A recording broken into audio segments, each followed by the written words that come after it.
खैर ऐसे आज तक हमरा के कोनो सोना टोकले नहीं के, लेकिन जब से गीत वायरल भइल बा तब से टोकता। काहे नथिया गढ़वला उधार सैया जी, काहे नथिया गढ़वला उधार सैया जी, राह चलिला त टोकेला सोनार सैया जी।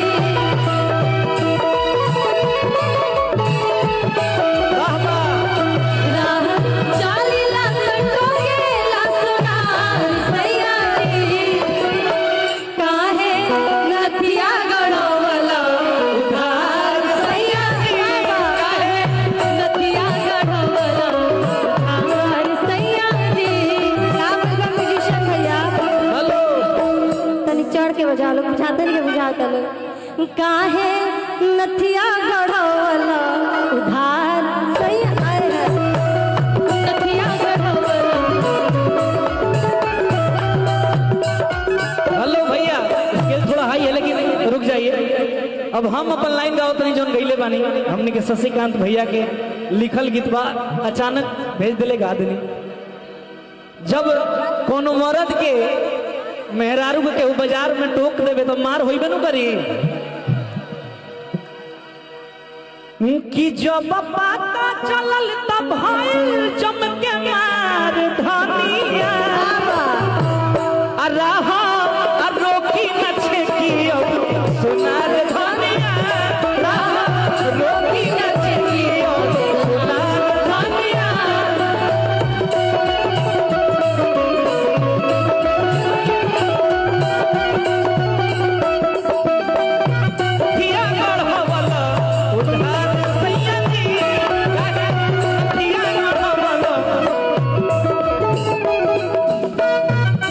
अंतरा गाइए उसका भैया, म्यूजिक बंद बजाइए, अंतरा गाइए। क्या करते थे साजना तुम हमसे दूर रह के, क्या करते थे साजना तुम हमसे दूर रह के, हम तो जुदाई में अकेले चुप चुप के रोया करते, चुप चुप के रोया करते।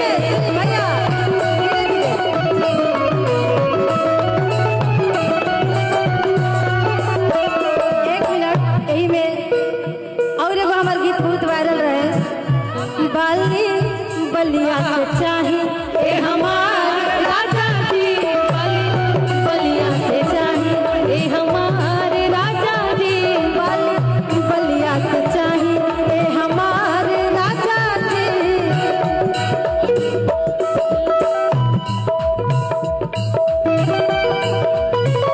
एक बार वो भी गा दीजिए, एक सेकंड भैया। भूख लागी तो खियावे पड़ी डिमांड के कर पिज्जा राजा हम